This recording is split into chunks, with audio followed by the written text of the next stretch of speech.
Assalamualaikum warahmatullahi wabarakatuh. Perkenalkan, nama saya Leni Marliana dari AK21B dengan nomor induk mahasiswa 202100700047. Saya akan membahas materi tentang analisis uji T, uji F, dan uji R² menggunakan SPSS. Nah, untuk yang pertama, apa dulu SPSS-nya? Saya sudah ada judul, yaitu pengaruh biaya promosi terhadap penjualan perusahaan. Untuk X1-nya itu pengaruh biaya, X2-nya promosi, dan untuk Y sendiri itu adalah penjualan. Untuk nilainya ini ada Y, X1, dan X2. Nilai itu sekarang itu di copy ke buku SPSS, di copy semua ke ini, ke data view. Untuk copy-nya itu cuma angkanya aja, di copy.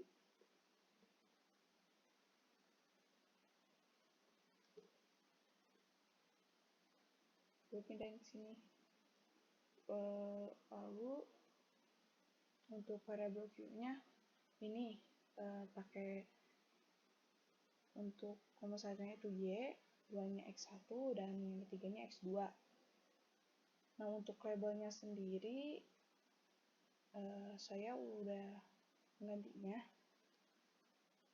Untuk Y-nya penjualan, X1-nya biaya, dan untuk X2-nya promosi. Nah, untuk measure-nya itu diganti jadi scale semuanya. Lalu ke analyze, terus regression, baru ke linear. Nah, sebelumnya kan ini kayak gini ya.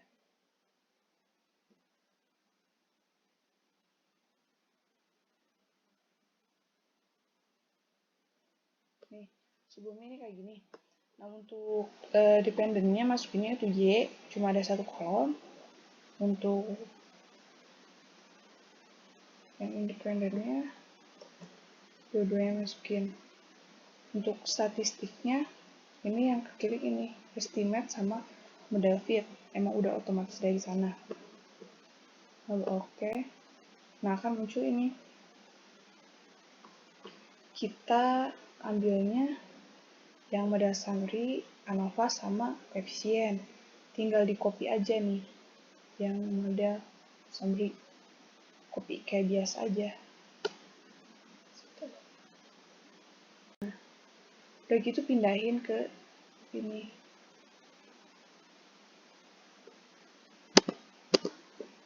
Untuk materi uji R²-nya ini nih, nilainya udah ada. Saya bisa ambil yang R² sama adjusted R². Untuk di sini saya ngambilnya yang adjusted R². Nah, pada tabel model summary menunjukkan nilai adjust R² yang menunjukkan tingkat hubungan antar variabel sebesar 3, ini 0, ini kan ada titik jadi harus pakai 0,343, maka dikali lah 100%, maksudnya 0,343%. Artinya pengaruh variabel X terhadap Y yaitu 0,343%, sehingga 0,243% dipengaruhi oleh variabel lain yang tidak diteliti. Berdasarkan hasil pengujian, didapatkan nilai koefisiennya itu 0,343% memiliki pengaruh yang sangat kecil atau tidak signifikan. Untuk yang kedua yaitu uji F simultan. Namanya itu yang tadi, yang ANOVA. Nih, yang ini tinggal di copy aja, paste ke ini. Nah, untuk di sini, ini tuh untuk mengetahui tentang signifikansi secara bersama, sama bahwa seluruh variabel X berpengaruh atau tidak terhadap variabel Y untuk ANOVA. Nah, di ANOVA tersendiri ada X H1 dan H0. Nah, kita di sini ambilnya yang signya itu 0,001. Untuk H1-nya itu model linear antara variabel biaya X1, promosi X2 dengan variabel penjualan yang signifikan untuk H1. Untuk H0, model linear antara variabel biaya X1, promosi X2 dengan variabel atau penjualan tidak signifikan. Jadi intinya untuk H1 itu signifikan dan H0 itu tidak signifikan. Itu udah dicoba sesuai judul saya. Nah, untuk signya sendiri lebih kecil dari alfa sendiri itu 0,05, maka H0 ditolak. Kalau signya itu kan ini 0,001, ini signya lebih dari alfa atau 0,05, maka H0 diterima. Jadi berdasarkan tabel ANOVA ini signya didapat nilai sig 0,001 yang bermakna lebih kecil dari alfa atau 0,05, maka H0 ditolak. Sehingga dapat disimpulkan bahwa model linear antara variabel biaya X1 dan promosi X2 dengan penjualan signifikan. Kalau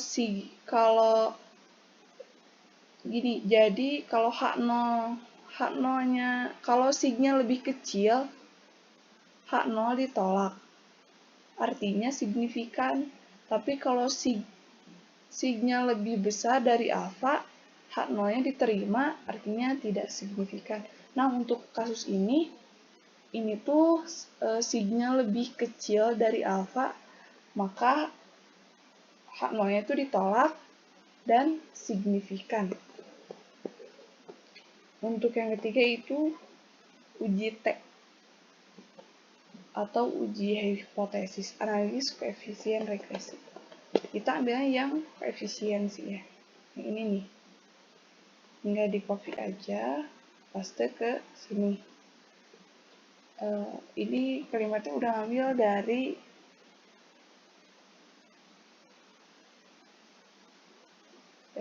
yang di Edling ada materinya. Nah, untuk tabel koefisien memaparkan nilai konstan A dan konstan B dari persamaan linear. Untuk Y-nya sendiri ini nih 13.948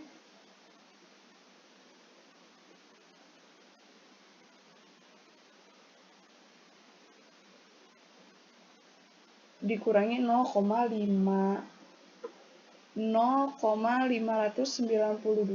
kita ambilnya yang B koefisien X1-nya, dan untuk X2-nya 0,141.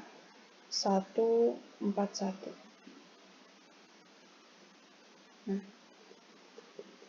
maka dari nilai konstan sebesar 13.948, hal tersebut bermakna jika pada suatu periode perusahaan tersebut tidak menerima biaya X1 sama dengan 0 dan tidak juga melakukan promosi X2 sama dengan 0, maka perusahaan tersebut tetap memiliki keuntungan sebesar 13.948. diasumsikan dari sektor usaha lainnya. Untuk nilai koefisien X1 sebesar 0,592,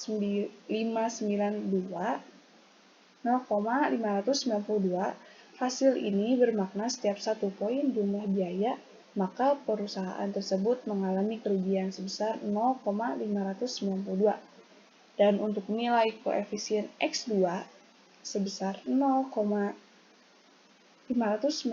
hal ini bermakna setiap 1 poin jumlah biaya, maka perusahaan tersebut mengalami kerugian sebesar 0,592.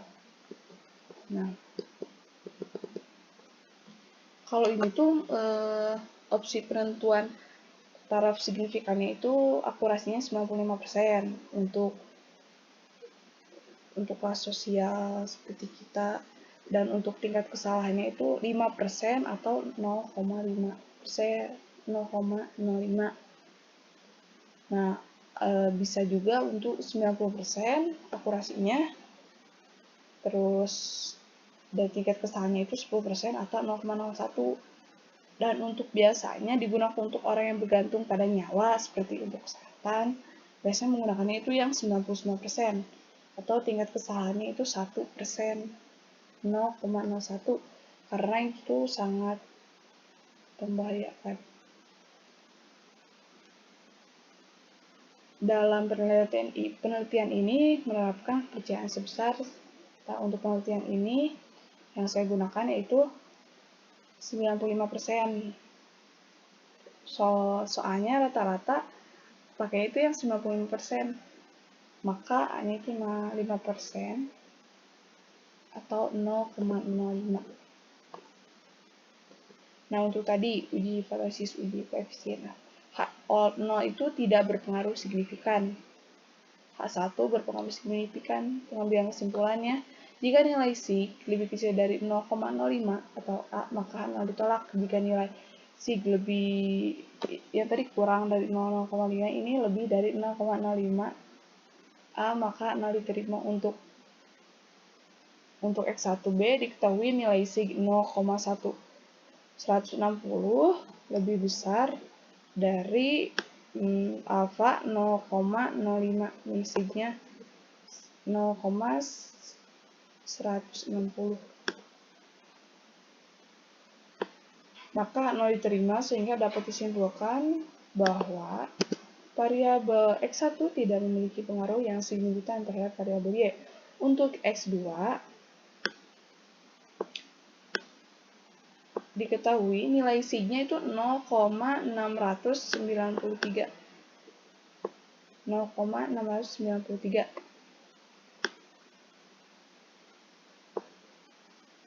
Lebih besar dari alfa yaitu 0,05, maka 0 diterima, sehingga dapat disimpulkan bahwa variabel X1 tidak memiliki pengaruh yang signifikan terhadap variabel Y.